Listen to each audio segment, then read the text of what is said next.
দোরগোড়ায় বিধানসভা নির্বাচন আর প্রস্তুতি নিচ্ছে সমস্ত পক্ষই। সেই সঙ্গে নজরে রয়েছে বিধায়কদের কাজের খতিয়ানও। দিকে দিকে চুলচেরা বিশ্লেষণ হচ্ছে। বিধায়কের রিপোর্ট কার্ডে আজ নজরে থাকছে গোসাবা বিধানসভা কেন্দ্র।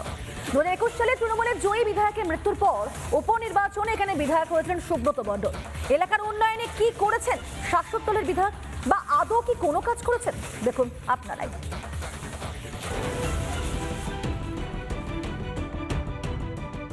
আমি এখন ড্যাম নিয়ে জল নিতে এসেছি। প্রথমে ক্যামেরা পার্সনকে বলবো ইতিহাসের জন্য, এই যে ড্যামটা রাখলাম, রেখে যখনই আমি এই যে ট্যাপ কলটা অন করছি কোনো জল নেই।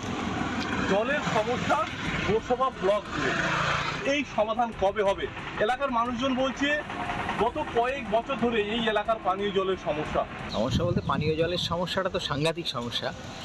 পানীয় জল এখানে প্রতি বছরই সমস্যা, এই গরমের সময় আরও সংকটটা বাড়ে। এমনিতেই আমরা এখন তো এই খালের জল সরবরাহ করে সেটাই খেতে হচ্ছে, যাদের সামর্থ্য আছে তারা জল কিনে খাচ্ছে। খুব সমস্যা, জল এখানে পাওয়া যায় না, আমরা অনেক দূর থেকে কিনে খেতে হয়। জল কিনে খেতে হচ্ছে। হ্যাঁ, ওই দেখুন সব ড্রাম বসানো আছে, কিনে নিয়ে আসতে হয়। 30 টাকা করে ড্রাম। আমি যে জায়গাটা রয়েছি গোসাবার পাখিরালা প্রত্যন্ত গ্রাম। রাস্তা দেখুন, পুকুরের থেকে রাস্তা একদমই নেই বললেই চলে। সেই রাস্তা দিয়ে কোনো ক্রমে যাতায়াত করতে হয় এলাকার মানুষজন। বৃষ্টির সময় তাদের যাতায়াতের সমস্যায় পড়তে হয়। ভালো যাতায়াত করা যায়? হ্যাঁ, গাড়ি ঘোড়া যাচ্ছে। আর যদি কোনো রাতে ধরো কোনো পরিবারে আপনার কেউ অসুস্থ হয়ে গেলে কিভাবে যাতায়াত করেন? গাড়িকে আনতে হয়, ফোনে দ্বারা আনতে হবে। দাঁড়িয়ে রয়েছি গোসাবার বিদ্যাধরী নদীর উপর। ঠিক ক্যামেরা পার্সনকে বলবো দেখানোর জন্য, ঠিক আমার উল্টো দিকটা রয়েছে গোসাবার যে গদখালি, সেই গদখালি খেয়াঘাট। আর আমি এখন যেখানে রয়েছি এটা হচ্ছে গোসাবা খেয়াঘাট।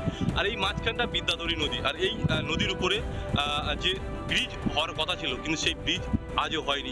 যে গদখালি যদি ব্রিজটা হতো কতটা সুবিধা হতো?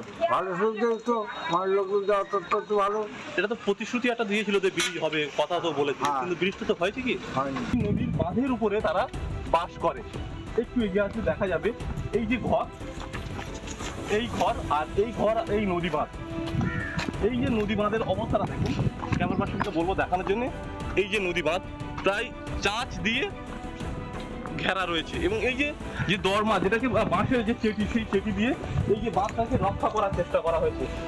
বাঁধের বড় বড় ফাটল রয়েছে, এই যে বড় বড় ফাটল, এই যে বাঁধ বড় বড় ফাটল, এবং বাঁশের যে চাঁচ, সেই চাঁচ এবং ত্রিপল, ওই যে ত্রিপল দিয়ে বাঁধকে রক্ষা করা।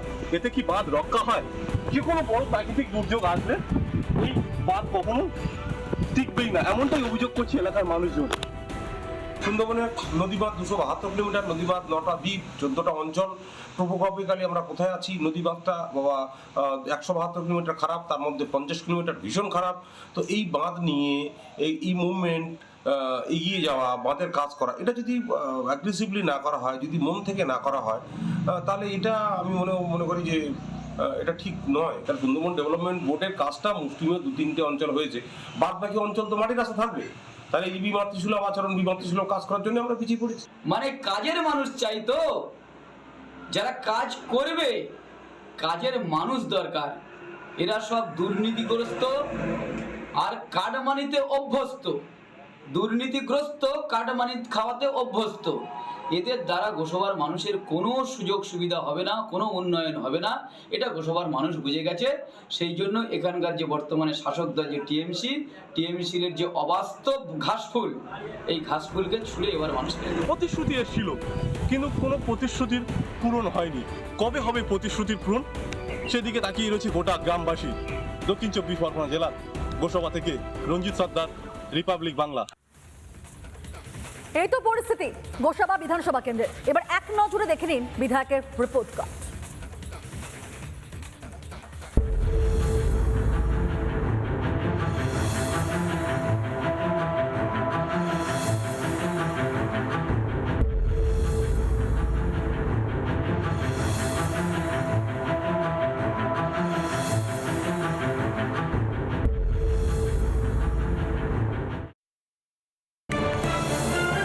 নানা ধরনের কন্টেন্ট দেখার জন্য লাইক করুন, শেয়ার করুন আমাদের ফেসবুক পেজ, সাবস্ক্রাইব করুন আমাদের ইউটিউব চ্যানেল। পাশাপাশি অন্যান্য ব্রেকিং নিউজের জন্য অবশ্যই চোখ রাখুন রিপাবলিক বাংলায়।